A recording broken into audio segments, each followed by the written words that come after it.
Hello friends, आज हम भेल संहिता पढ़ रहे हैं। पेज नंबर है गोविंद पारिक का 107। अब हमें भेल संहिता जब हमें पढ़नी है तो हमें भेल संहिता के जो लेखक हैं महर्षि भेल, उन्हें ऐसे इमेजिन करना है कि वो मतलब एज ए इमेजिनेशन ही करना है कि बस वो भेल बेच रहे हैं। ठीक है, मतलब वो भेल बनाते हैं और भेल बेचते हैं। ठीक है, जो खाने वाली भेल होती है, तो हम उसी से सारा कुछ रिलेट करके पढ़ेंगे। ठीक है, तो सबसे पहले भेल संहिता जो थी वो उसके लेखक कौन है? महर्षि भेल। ठीक है, उसके बाद उनका काल है 7th सेंचुरी, मतलब वो 70s के पैदा हुए। 7th सेंचुरी AD उनका काल हो गया। ठीक है, उसके बाद इनकी विषय वस्तु चरक संहिता के समान ही इसमें कुल 8 स्थान एवं 120 अध्याय मूल रूप से थे, परंतु वर्तमान में कल्प स्थान में केवल 9 एवं सिद्धि स्थान में केवल 8 ही अध्याय मिलते हैं। ठीक है, मिलने के कारण वर्तमान भेल संहिता में 113 अध्याय ही उपलब्ध होते हैं। मतलब जो हमारे थे इसमें कम हो गए। तो एक मतलब ऐसे तो चरक के अनुसार 8 और 120 ही थे, लेकिन सिद्धि स्थान में जैसे यहाँ पे कम हो गई सिद्धि और कल्प में, तो यहाँ पे कितने रह गए? 113 अध्याय। तो कुल इसके अध्याय कितने हैं? 113। उसके बाद भेल का योगदान कहाँ है? अब भेल थे वो, ठीक है, भेल बनाते थे। तो भेल बनाते हुए उन्होंने बोला कि मैं रक्त संवहन का, मतलब वो ऐसे भेल बनाते हुए सोचते रहते थे कुछ कुछ। तो उन्होंने पहले सोचा कि रक्त संवहन का उन्होंने विशद विवेचन किया कि कैसे हमारे शरीर में रक्त का संवहन होता है। देखो जो श्लोक दिया था इन्होंने, हृदो रसः निःसरति तत एव च सर्वतः सिरा अभिहृदयम च इति तस्मात् हृदय प्रभवा सिरा। ठीक है, हृदय में चक्र की एवं नाभि में सोममंडल की और सूर्य मंडल की स्थिति मानी है। हृदय में इन्होंने किसकी बोली है स्थिति? चक्र की। मतलब जैसे हमारा हार्ट है, उसके अंदर मान लो चक्र है, और उस चक्र की और नाभि में, फिर जो हमारी नाभि आती है उसमें इन्होंने बोला सोममंडल होता है। ठीक है, सोममंडल और सूर्यमंडल दोनों होते हैं।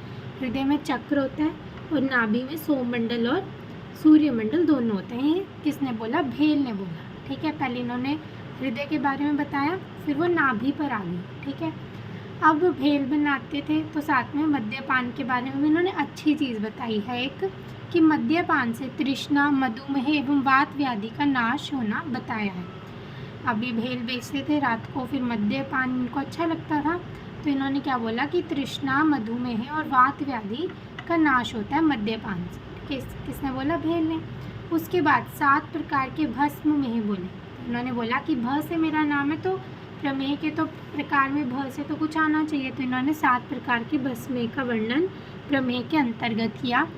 उसके बाद इम्पॉर्टेंट पॉइंट है कुल कुष्ठों की संख्या। कुल जो कुष्ठ हैं उन्होंने 18 मानते हुए 9 कुष्ठ बोले साध्य और 9 कुष्ठ बोले असाध्य। ये इम्पॉर्टेंट चीज़ इसकी इसलिए बन जाती है क्योंकि चरक ने जैसे एक ही असाध्य बोला है ना, और इसने भेल ने क्या बोले? 9 साध्य और 9 असाध्य। ठीक है, उसके बाद आती है सप्तविध प्रकृति के साथ स्वभाव एवं काल की भी गणना की है। इन्होंने सप्तविध प्रकृति के साथ स्वभाव और काल की भी गणना करी। उसके बाद है पित्तज कास में कामला के लक्षण होना माना। पित्तज कास में इन्होंने बोला कि जॉन्डिस हो जाते हैं। ठीक है, पित्तज कास में क्या हो जाता है? कामला के भी लक्षण होने लग जाते हैं। उसके बाद इन्होंने बोला शूकनास घृत का अपतंत्रक चिकित्सा में इन्होंने प्रयोग बताया। शूकनास घृत, ठीक है, शूकनास घृत का किसमें? अपतंत्रक में प्रयोग बताया। किसने? भेल ने। उसके बाद इन्होंने बोला कि द्रव्यवान रोगी का असाध्य रोग भी ठीक हो जाता है। जिसके पास द्रव्य है उसका असाध्य रोग भी ठीक हो जाती है, क्योंकि इनके पास खुद इतने इंग्रेडिएंट्स रहते थे भेल बनाने के लिए। उसके बाद है भेल पित्त एवं कफ के वेग को भी अधारणीय वेगों में गिनते हैं। भेल को पित्त से कुछ ज़्यादा ही मतलब होती, जैसे इन्होंने पित्तज कास में कामला का लक्षण होना बताया, वैसे इन्होंने पित्त और कफ के वेग को एक अधारणीय वेग बोला। जैसे चरक ने सिर्फ वात का मूल बोला, तो भेल ने पित्त और कफ का भी बोल दिया। सदा पित्त और कफ के वेग को धारण करने से क्या क्या हो जाता है? त्वक दोष, ज्वर, शोफ, छर्दी की उत्पत्ति हो जाती है। ठीक है, पित्त और कफ के दोष को धारण करने से त्वचा के दोष तो हो ही जाएंगे, और ज्वर हो जाएगा, शोफ सर्दी की भी उत्पत्ति हो जाती है। उसके बाद इन्होंने धूमवर्ती का प्रमाण बोला। धूमवर्ती का प्रमाण इन्होंने 6, 8 या 12 अंगुल बोला और प्रायोगिक धूमपान के चरक के जैसे ही 8 काल इन्होंने बता दिए। ठीक है, उसके बाद इन्होंने प्रत्येक ऋतु के अनुसार मैथुन का निर्देश किया कि हेमंत ऋतु में प्रत्येक 5 दिन के पश्चात मैथुन करना है। ठीक है, जो हमारी हेमंत ऋतु होती है, हम लेकिन इसको ना सीक्वेंस में ही कर लेते हैं, जैसे शिशिर, वसंत, ग्रीष्म, वर्षा, शरद और हेमंत। तो शिशिर, वसंत, ग्रीष्म, वर्षा, शरद और हेमंत। ठीक है, अब शिशिर ऋतु में इन्होंने बोला 7 दिन के बाद करना है। फिर वसंत ऋतु आती है, वसंत में इन्होंने बोला 15 रात्रि के पश्चात करना है। फिर आती है हमारी ग्रीष्म ऋतु, ग्रीष्म ऋतु में 1 मास के पश्चात बोला। फिर आई वर्षा ऋतु, वर्षा ऋतु में इन्होंने बोला 9 रात्रि के पश्चात। शरद ऋतु में इन्होंने बोला कि 10 रात्रि के पश्चात और हेमंत में 5 दिन के पश्चात। ठीक है, तो मतलब हम इसको गर्मी से रिलेट कर सकते हैं। ठीक है, शिशिर में सबसे मतलब नॉर्मल गर्मी रहती है, सबसे ज़्यादा जो ठंड होती है वो हेमंत में होती है, तो शिशिर में उससे कम होती है। तो शिशिर में इन्होंने बोला 7 दिन पश्चात। फिर आती है हमारा वसंत ऋतु, वसंत में बोल दिया इन्होंने 15 दिन के पश्चात। ठीक है, क्योंकि थोड़ी गर्मी शुरू हो जाती है। फिर ग्रीष्म में तो बहुत ही गर्मी होती है, तो इन्होंने बोला 1 महीने के पश्चात करना है। फिर आई हमारी वर्षा ऋतु, वर्षा ऋतु में फिर से हमारी जो ठंड है वो बढ़ने लगी, तो 9 दिन पश्चात। शरद ऋतु में जो बोला इन्होंने 10 दिन के पश्चात, 10 रात्रि के पश्चात बोल दिया। ठीक है, तो ये हो गया हमारा ऋतु के अनुसार मैथुन का निर्देश। फिर उन्होंने बोला कि 3 माह के अंतराल से इन्होंने नख व बाल काटने का निर्देश दिया। अब भेल थे, अब ये तो भेल ही बनाते रहते थे, तो सारा दिन के दाढ़ी मूछ उनको टाइम नहीं होता था, है ना। तो ये 3 महीने में एक बार, ऐसे ही शारपाणी ने भी बोला है 3 महीने में एक बार, और चरक ने पक्ष में 3 बार बोला है। ठीक है, उसके बाद आता है हमारा शरद, वसंत और प्रावृट को अनुवासन हेतु श्रेष्ठ माना। इन्होंने शरद, वसंत और प्रावृट ऋतु कौन कौन सी होगी हमारी, शरद, वसंत और वर्षा, ये लास्ट वाली जो है वो अनुवासन के लिए श्रेष्ठ बोली है। उसके बाद लिखा है इन्होंने अभुक्त मतलब खाली पेट अवस्था में आंवले का प्रयोग बोला है, भुक्त अवस्था में हरीतकी का, और भोजन के पाचन के पश्चात विभीतकी लेने का निर्देश भेल ने किया। ठीक है, रिवाइज करते हैं। लेखक कौन थे इनके, महर्षि भेल। काल इनका 7th सेंचुरी AD हो गया। इसमें अध्याय 113 है। इन्होंने रक्त संवहन का विशद विवेचन किया और हृदय के अंदर इन्होंने चक्र बताया और नाभि के अंदर सोममंडल और सूर्यमंडल बोला। मद्यपान से इन्होंने तृष्णा, मधुमेह और वात व्याधि का नाश होना बताया। 7 प्रकार के इन्होंने भस्म मेह का वर्णन प्रमेह के अंतर्गत किया। कुल कुष्ठों की संख्या इन्होंने 18 बताई और 9 कुष्ठ साध्य और 9 कुष्ठ असाध्य बताए। उसके बाद इन्होंने सप्तविध प्रकृति के साथ स्वभाव एवं काल की भी गणना की। उसके बाद इन्होंने पित्तज कास में कामला के लक्षण होना बताया कि पित्तज कास में कामला के लक्षण हो जाते हैं। उसके बाद इन्होंने शूकनाश घृत जो है वो अपतंत्रक चिकित्सा में बताया। द्रव्यवान रोगी का असाध्य रोग भी ठीक हो जाता है, ऐसा भेल का मत है।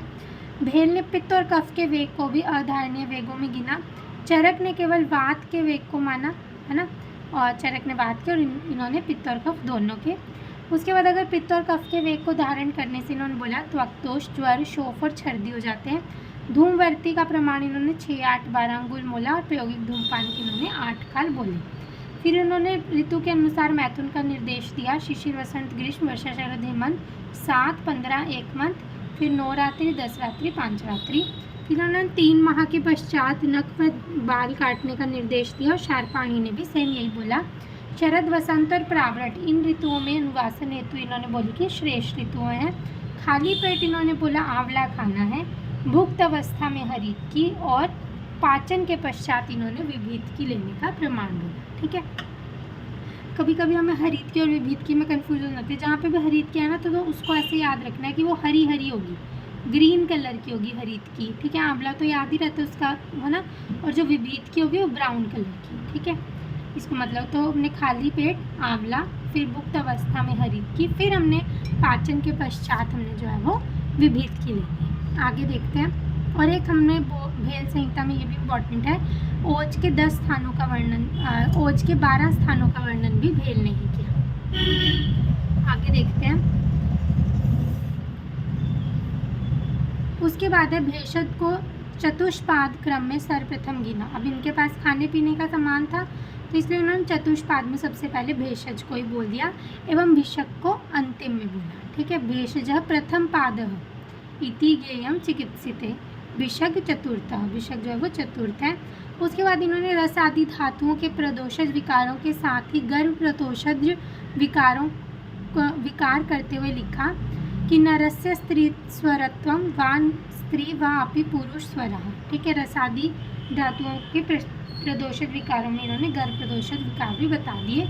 उसके बाद ये इम्पॉर्टेंट है इनका कि जनपद उपध्वंस का जनपद विभक्ति अध्याय के अंतर्गत जनमार शब्द से इन्होंने वर्णन किया। जैसे चरक ने जनपद उपध्वंस बोला, सुश्रुत ने क्या बोला था, मरक, और मरक का वर्णन कहाँ किया सुश्रुत ने, सुश्रुत सूत्र 6 में, और भेल ने क्या बोला है, जनमार।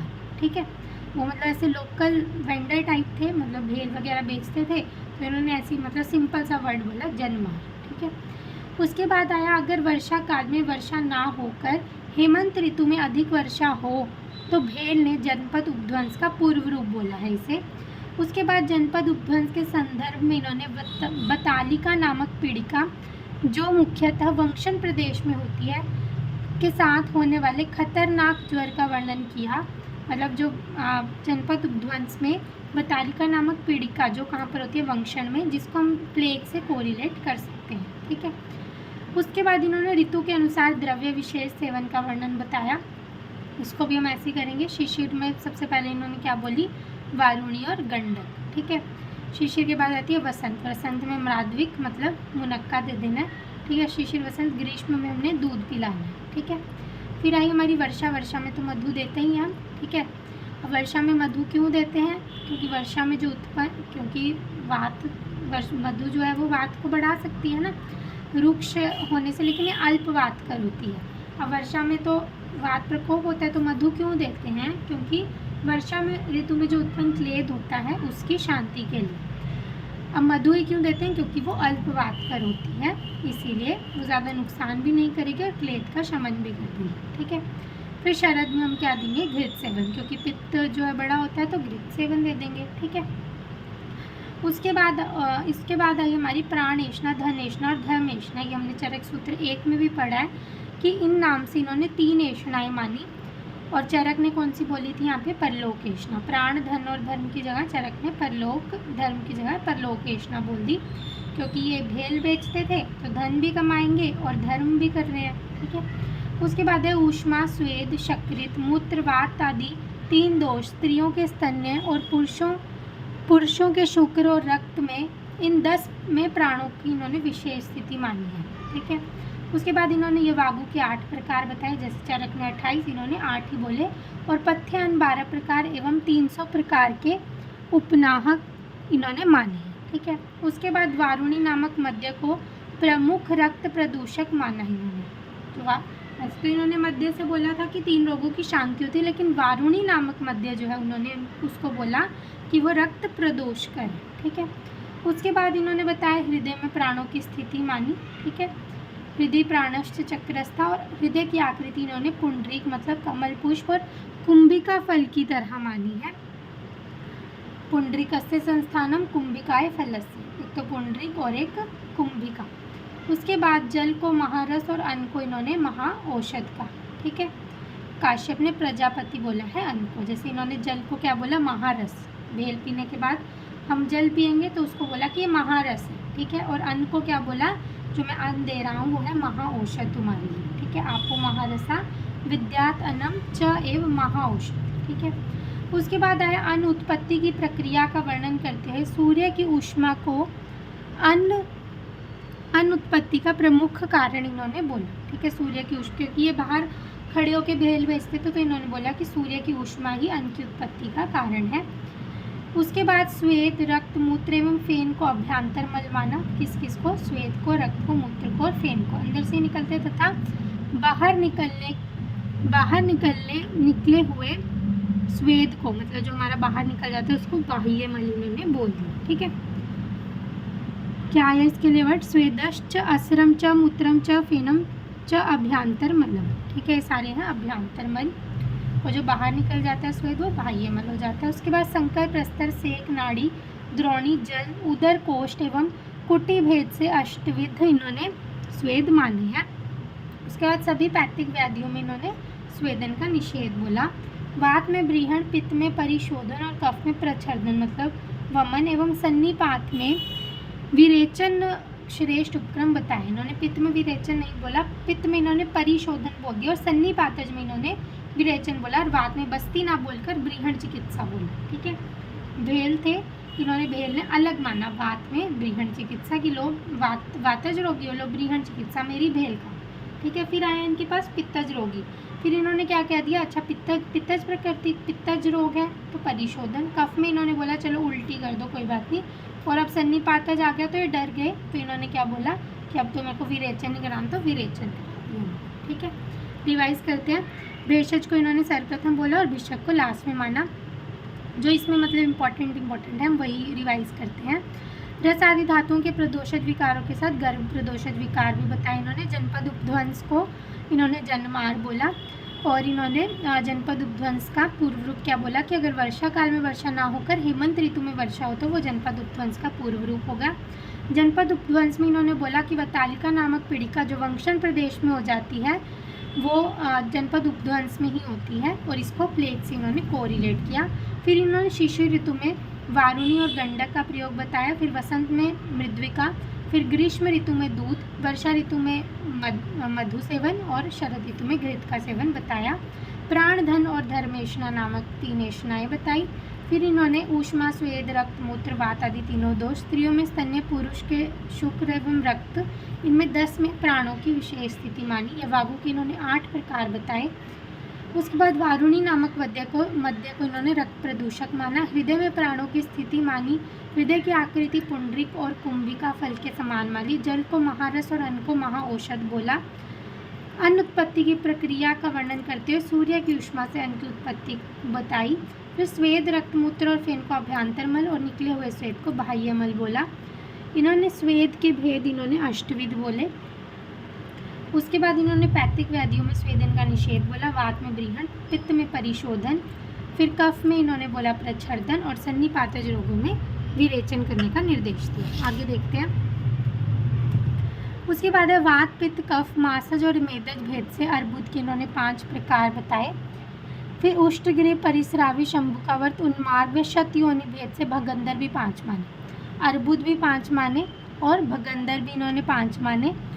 और फिर इन्होंने क्या माना, वात, पित्त, श्लेष्मत, सन्निपातज ग्रंथि की स्थिति में सिराओं में मानी तथा अन्य 5वीं स्नायु ग्रंथि मानी, तो ग्रंथि भी इन्होंने 5 ही मानी। ठीक है, 5 अर्बुद, भगंदर और ग्रंथि 5 मानी। उसके बाद इन्होंने उपदंश, पहले आया 5 की इनको 3 डिजीज, अर्बुद, भगंदर और ग्रंथि। ठीक है, अर्बुद और ग्रंथि तो सेम हो गया, एक भगंदर। अब भाई 4 इन्होंने किसको माना है, उपदंश के 4 प्रकार बोले, पूय, मूत्र, शुक्र, इन तीनों के मिलने से उपदंश के 4 प्रकार माने हैं इन्होंने। ठीक है, एक तो मतलब ये 3 हो गए और तीनों मिलके भी 1 हो गया, तो उपदंश के 4 प्रकार हो गए। उसके बाद इन्होंने नेत्र में 7 प्रकार के अर्म बोले और अन्यत्र 4 भी बोले, मतलब अर्म इन्होंने 4 ही बोले और 7 भी माने। ठीक है, अर्म हो गया एक 4 प्रकार का, एक होगी हमारे उपदंश।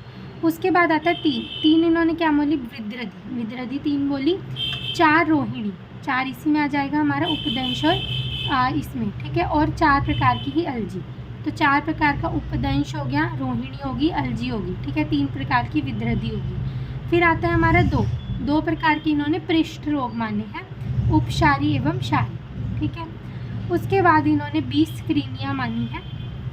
ठीक है, 20 क्रीमियाँ मानी और इन्होंने 7 प्रकार के शल्यपद और 7 प्रकार के ही शुक्र दोष माने हैं। ठीक है, 7 प्रकार के शल्यपद और 7 प्रकार के शुक्र दोष माने। उसके बाद है कुछ विशिष्ट द्रव्यों के विशिष्ट गुण इन्होंने बोले, जैसे माश, बहुमल उत्पादक, चरक में माश को क्या बोला है, रेचक बोला हुआ है। दधी इन्होंने बोला शल्यपद उत्पादक और कफ, चरक में दधी को क्या बोला, शोफ जन्नति बोला। अब हम भेल का ही देखते हैं ना। भेल ने क्या बोला कि अगर तुम माश खाओगे, ठीक है, मतलब उन्होंने अपनी भेल को मतलब ज़्यादा इफ़ेक्टिव बताने के लिए, अगर मैं वो पूछता है अगर आपको बहुत मल चाहिए तो मैं चलो आपकी भेल में माश डाल देता हूँ। ठीक है, फिर वो उसके पास दही नहीं थी, तो वो दही के लिए क्या बोलता है कि नहीं नहीं, दही वाली भेल मत खाओ, शलीपद हो जाएगा, ठीक है। फिर उन्होंने बोला पर पिण्याक, फिर पिण्याक को बोला ग्लानी कारक, ठीक है। पिण्याक से तो तुम्हें ग्लानी हो जाएगी, पिण्याक मत खाओ, ठीक है। फिर आए वो तक्र मतलब वो लस्सी, तो उन्होंने बोला वो शप्न कारक है। मधु उन्होंने, चलो मैं मीठा थोड़ा सा डाल देता हूँ, तो इन्होंने बोला वो संधान कारक है। सूरा क्या करती है, जर्जरी करोती। हरेणु और मसूर की दाल क्या करेगी, अत्यधिक वातवर्धक है। फिर मूली इन्होंने बोला कफ कारक है, मत खाओ, मतलब मोटे बंदे को मना करते हैं। लहसुन वात शामुक और पित्तश्लेष्म कारक बोला इन्होंने, ठीक है। उसके बाद कुलथ के अतिरिक्त सभी तिक्त द्रव्य एवं यव व गोधूम के अतिरिक्त सभी पौष्टिक द्रव्यों को इन्होंने अवृश्य माना है। उसके बाद अनुपान का बृहत वर्णन किया इन्होंने, और प्रत्येक प्राणी के मांस का, प्रत्येक अन्न द्रव्य का और प्रत्येक शाक का पृथक इन्होंने अनुपान बता दिया। अनुपान का इन्होंने अलग से वर्णन किया है भेल में, ठीक है, कि भेल खाने के बाद कुछ ऊपर से पीना पड़ता है, इसलिए अलग से वर्णन किया। फिर इन्होंने दूध को अभिसंधि माना और गाय के दूध को विशेष रूप से अभिसंधि माना। सर्वदूध अभिसंधि गव्यम तेभ्यो विशेष्यति, ठीक है। फिर इन्होंने शरीर को मैथुन क्रिया का मूल एवं फल माना। रति मूलम शरीरम ही शरीरस्य रति फलम।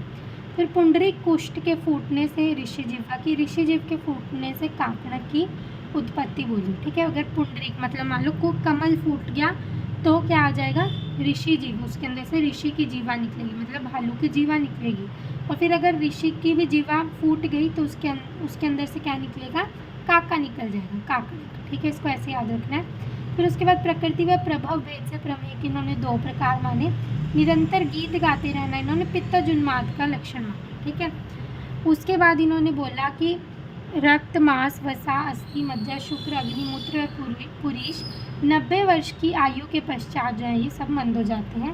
फिर उन्होंने रस की महत्ता बताते हुए लिखा, रस वाला जहाँ पे भी आ जाए तो इसकी याद रखना, बस इसकी रेफरेंस पूछ सकते हैं कि रस जन्मा, रस जीवी, रस फलो ज्वलनो, रसम अधिको, रस जीवश, ये किसका संदर्भ है, तो ये भेल का संदर्भ है। रिवाइज करते हैं। अर्बुद के इन्होंने 5 प्रकार बोले, अर्बुद, ग्रंथि और भगंध, ठीक है। फिर आया हमारा उपदंश, रोहिणी और अलजी, ठीक है, इनके 4 बोले। फिर 3 प्रकार की इन्होंने विद्रधि बोल दी और 2 प्रकार के पृष्ठ रोग बोल दी, ठीक है। फिर 7 प्रकार के शलीपद और 7 प्रकार के शुक्रदोष और 20 प्रकार की इन्होंने क्रीमियाँ बोल दी। उसके बाद इन्होंने बोला माश, बहुमल उत्पादक, दधि, शलीपद उत्पादक, पिण्याक, ग्लानी कारक, तक्र, शप्न कारक, मधु, संधान कारक, सुरा, जर्जरी कारक, हरेणु व मसूर अत्यधिक वातवर्धक, मूलक, कफ कारक, लहसुन वात शामुक और पित्त श्लेष्म कारक। फिर इन्होंने कुलथ के अतिरिक्त सभी तिक्त द्रव्यों, यव और गोधूम के अतिरिक्त सभी पौष्टिक द्रव्यों को अवृश्य बोला। इन्होंने अनुपान का बृहत वर्णन किया, सभी दूधों को अभिसंधि और गाय के दूध को विशेष रूप से अभिसंधि बोला। शरीर को मैथुन क्रिया का मूल एवं फल माना, ठीक है। फिर पुंडरीक कुष्ठ के फूटने पर ऋषिजीव व ऋषिजीव के फूटने पर काकणक की इन्होंने उत्पत्ति बताई। फिर प्रकृति व प्रभव भेद से प्रमेय के इन्होंने 2 प्रकार बता दिए। निरंतर गीत गाते रहना पित्तोन्माद का इन्होंने लक्षण बोला। फिर इन्होंने ये सब चीज़ें बोली कि 90 वर्ष की आयु में ये मंद हो जाती हैं। रस की महत्ता बताते हुए इन्होंने रस वाला श्लोक दे दिया, ठीक है। आगे देखते हैं।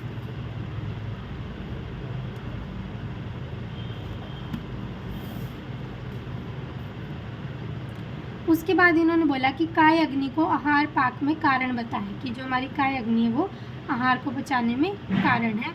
रंजक पित्त को इन्होंने राजक पित्त नाम दिया। अब ये तो सिंपल से थे ना, तो इन्होंने रंजक पित्त को क्या बोल दिया, राजक पित्त, ठीक है। आलोचक पित्त के इन्होंने, ये इंपॉर्टेंट है, आलोचक पित्त के इन्होंने बुद्धि विशेषिक और चक्षु विशेषिक इन्होंने 2 भेद कर दिए, ठीक है। बुद्धि विशेषिक पित्त का स्थान इन्होंने भ्रू मध्य में श्रृंगाटक मर्म के समीप बताया। जो बुद्धि विशेषिक है वो श्रृंगाटक मर्म में है, और जो सूक्ष्म ज्ञान स्मरण धारण में प्रत्याहार में एवं बुद्धि विशेषिक पित्त का कारण बताया इन्होंने। नाभि के मध्य सोममंडल, इन्होंने पहले भी बताया था, सोममंडल और सोममंडल के अंदर सूर्यमंडल और सूर्यमंडल के मध्य में इन्होंने अग्नि की स्थिति बताई। पहले हमने सिर्फ सोममंडल और सूर्यमंडल पढ़ा था, लेकिन अब इन्होंने क्या बोला कि सूर्यमंडल के अंदर अग्नि की भी स्थिति बोल दी, ठीक है। और हृदय में किसका स्थान था, चक्र का। फिर इन्होंने जठर अग्नि का प्रमाण बताया कि स्थूल का है, जो मोटा है उसमें यव प्रमाण की होती है, हृस्वकाय में त्रुटि प्रमाण की और कृमि कीट पतंगों में वायु मात्र प्रमाण की जठराग्नि होती है। उसके बाद शरीर में 10 अंतर्गुहा एवं 10 ही बहिर्गुहाएं बताई। गर्भ में प्रथम उत्पत्ति के संदर्भ में हृदय की प्रथम उत्पत्ति को पराशर का एवं चक्षु की प्रथम उत्पत्ति को काश्यप का मत बताया। इन्होंने गर्भ की प्रथम उत्पत्ति के संदर्भ में बोला कि हृदय की प्रथम उत्पत्ति इन्होंने बोलते हैं यहाँ पराशर सही कह रहे हैं, चक्षु प्रथम उत्पत्ति में इन्होंने बोला कि काश्यप सही कह रहे हैं, शेष चरकवती इन्होंने मानी है। ठीक है, फिर इन्होंने बोला कि गर्भ का पोषण केदारी कुल्य न्याय से होता है, भेल ने माना। ठीक है, इसमें ऐसे याद रखना, बेल के पास केदारियाँ तो होंगी, वो छोटी छोटी होती है ना, वो तो होंगी। ठीक है, तो इसलिए इन्होंने केदारी कुल्य न्याय बोला। उसके बाद सीधा हम देखते हैं मस्तिष्क व शुक्र का प्रमाण। इन्होंने एक एक अंजलि बोला कि मस्तिष्क और शुक्र जो वो एक एक अंजलि प्रमाण की होती हैं। उसके बाद सीधा आ जाओ लास्ट में, जिस व्यक्ति के ललाट, नासिका एवं कर्ण का प्रमाण 6 अंगुल हो तो वो शतायु होता है, ऐसा भेल का मत है। ठीक है, कि जिसका अगर प्रमाण ललाट, नासिका और कर्ण का प्रमाण 6 अंगुल होगा तो वो दीर्घायु या शतायु। ठीक है, उसके बाद इन्होंने क्या बोला, ज्वर के संदर्भ में 11 प्रकार की चिकित्सा का इन्होंने निर्देश दिया। मन का स्थान सिर व तालु के मध्य बताया इन्होंने। ठीक है, मन का स्थान क्या बताया, शिर और तालु के मध्य। शिरस तालु अंतर्गत सर्वे इंद्रिय परम मन। शिरोरोग के संदर्भ में शिरः कंप एवं मूर्ध शवथु नामक विकारों का भी वर्णन किया। उसके बाद इम्पोर्टेंट है, गृध्रसी में सहचर तेल और मूलक तेल के अभ्यंतर प्रयोग के साथ रक्त मोक्षण भी प्रशस्त माना। शियाटिका में इन्होंने क्या बोला, सहचर तेल और मूलक तेल का वर्णन किया। ठीक है, रिवाइज करते हैं। कायाग्नि को आहार पाक में कारण बताया। रंजक पित्त को इन्होंने राजक पित्त का नाम दिया। आलोचक पित्त के बुद्धि विशेषिक और चक्षु विशेषिक 2 भेद किए। बुद्धि विशेषिक जो है वो श्रृंगाटक मर्म के समीप होता है।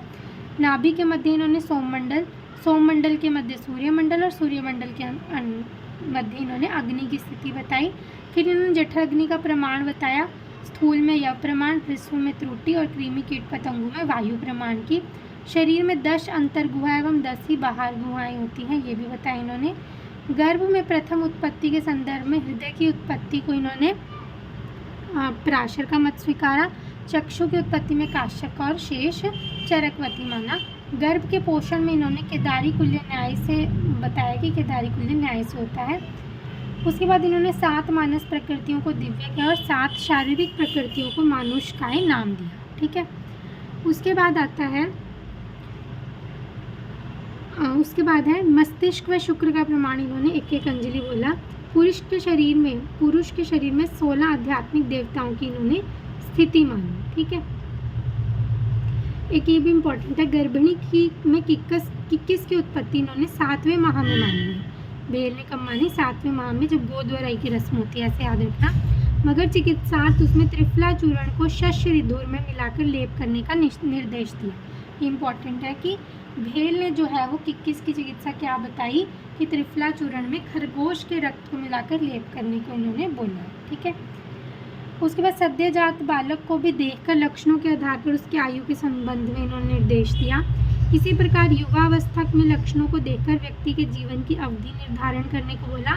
फिर इन्होंने बोला ललाट, नासिका और कर्ण का प्रमाण अगर 6 अंगुल हो तो वो व्यक्ति शतायु होता है। ज्वर के संदर्भ में 11 प्रकार की चिकित्सा का इन्होंने निर्देश दिया। मन का स्थान इन्होंने सिर व तालु के मध्य बोला, ये बहुत इंपॉर्टेंट है। मन का स्थान इन्होंने क्या बोला, सिर व तालु के मध्य। फिर इन्होंने शिरोरोग के संदर्भ में शिरा कंप एवं मूर्ध्व शवथु नामक विकारों का भी वर्णन किया। गृध्रसी में सहचर तेल, मूलक तेल के अभ्यंतर प्रयोग के साथ रक्त मोक्षण का भी वर्णन इन्होंने प्रशस्त माना। उसके बाद आगे देखते हैं, इन्होंने कृष्ण श्वेत और कृष्ण श्वेत भेद से पिंडी तक मतलब मदन फल के 3 प्रकार माने और मदन फल को सर्व प्रकार के शोधनार्थ उपयुक्त माना है इन्होंने। ठीक है, वमन विरेचन व्यापद इन्होंने 10 माने। बस्ती कर्म के पश्चात यवागु पान का निषेध बोला है इन्होंने। ठीक है, यवागु नहीं पीनी। प्रत्येक 4 मास के अंतराल पर एक बार बस्ती का प्रयोग बोला करने वाला व्यक्ति सर्व रोगों पर विजय पा लेता है, ऐसा भेल का मत है। इन्होंने मतलब बस्ती को अच्छा माना बहुत। बस्ती के लिए इन्होंने मदन फल को श्रेष्ठ माना। आस्थापन अनुवासन के व्यापक इन्होंने 10 माने, जैसे वमन विरेचन के भी इन्होंने 10 माने, आस्थापन और अनुवासन के भी 10 बोले। क्रीड़ा बस्ती नामक वाजीकरण बस्ती को श्रेष्ठ रेतोर बलकर कहा इन्होंने, ये भी इम्पोर्टेंट है। संपूर्ण ग्रंथ में भेल ने भद्र काव्य को खंड काव्य नाम से संबोधित किया। भेल संहिता के कुछ अध्याय हैं, जैसे अत्यशित्य अध्याय, चतुष्पाद भिषक जातीय अध्याय, गाढ़ कुयुष्य अध्याय, ऋतु विभागीय अध्याय, भोजन विधि अध्याय, रोग प्रकृति विनिश्चय अध्याय, ऋतु विमान, स्वास्थ्य इंद्रिय, छाया अध्याय। शेष अध्यायों का नामकरण चरक के अनुसार इन्होंने किया। फिर इनके कुछ योग आते हैं भेल के ही। अब भेल के पास पेशेंट आया राज्यक्षमा का, ठीक है। अब उनके पास तो सिर्फ भेल है, ठीक है। तो अब उनको वो कैसे डील करेंगे राज्यक्षमा वाले पेशेंट को? उन्होंने मोदक दे दिए, अश्वत्थ मूल आदि मोदक, ठीक है। अब भेल थे, गांव में तो रहते थे, तो उनके के पास घोड़ा था, ठीक है। तो इन्होंने राज्यक्षमा वाले पेशेंट को लड्डू बना कर दिए, अश्वत्थ मूल के लड्डू बना दिए, ठीक है। उसके बाद आया एक और पेशेंट, 3 इन्होंने योग बनाए। एक फिर पिपली वर्धमान बोला, जिसको चरक ने रसायन बोला, इन्होंने उसको क्या बोल दिया? पिपली वर्धमान, ठीक है। फिर इन्होंने एक शतपाक मधुक तेल बनाया, जो भी राज्यक्षमा में दिया। राज्यक्षमा में 3 चीज़ें दी इन्होंने, एक तो घोड़ा, ठीक है, घोड़ा, पिपली वर्धमान पिपली, और एक शतपाक मधुक तेल, ठीक है, मुलेठी में इन्होंने तेल दे दिया। फिर इनके पास पेशेंट आया गुल्म का, ठीक है। उसके लिए इन्होंने 2 घृत बनाए, एक दशांग घृत और एक दा अधिक घृत, ठीक है। फिर आया विसूचिका, जिसके पेट में बहुत सुई चुभ रही थी, तो इन्होंने शिव जी से प्रार्थना करके शिवावर्ती बना दी। फिर आया एक उदर रोग का, तो इन्होंने सुवर्ण समक चूर्ण बता दिया। तालिश पत्र वटक या फिर प्राणदा वटिका अर्श में बोली इन्होंने, प्राणदा वटी। फिर आया अयोरजियम, इन्होंने शोफ के लिए बोला। हिंगू पंचम हृदय रोग में, और वल्लभक घृत भी इन्होंने हृदय रोग में बोला, ठीक है। वल्लभ घृत और हिंगू पंचम हृदय रोग में। राज्यक्षमा के लिए 3 चीज़ें बोली, गुल्म के लिए 2, फिर विसूचिका के लिए शिवावर्ती। फिर हम हृदय रोग वाले याद करते हैं, हिंगू पंचम और वल्लभक घृत, और अर्श में प्राणदा वटिका बोली, ठीक है। रिवाइज करते हैं इस पेज को। कृष्ण श्वेत एवं कृष्ण श्वेत भेद से मदन फल के इन्होंने 3 प्रकार बोले, और मदन फल को सर्व प्रकार के शोधनार्थ इन्होंने उपयुक्त बताया। वमन विरेचन के व्यापक और आस्थापन और अनुवासन बस्ती, इन सब के व्यापक 10 बोले। बस्ती पर कर्म के पश्चात इन्होंने यवागुपान का निषेध बोला। प्रत्येक 4 मास के अंतराल में अगर एक जो व्यक्ति बस्ती का प्रयोग करा लेगा, तो वो सभी रोगों पर विजय प्राप्त कर लेता है। बस्ती कर्म के लिए उन्होंने मदन फल को श्रेष्ठ बोला। क्रीड़ा बस्ती नामक वाजीकरण बस्ती को श्रेष्ठ रेतोर बलकर बोला, और संपूर्ण ग्रंथ में भेल ने भद्र काव्य को खंड काव्य नाम से संबोधित किया। कुछ योग क्या थे? राज्यक्षमा के 3, अश्वत्थ मूल आदि मोदक, पिपली वर्धमान, शतपाक मधुक तेल, गुल्म के लिए दशांगृत, दादिघृत, विसूचिका के लिए शिवावर्ती, अर्श के लिए प्राणदा गुटिका, और हृदय रोग के लिए हिंगू पंचम और वल्लभक घृत बोला। Thank you.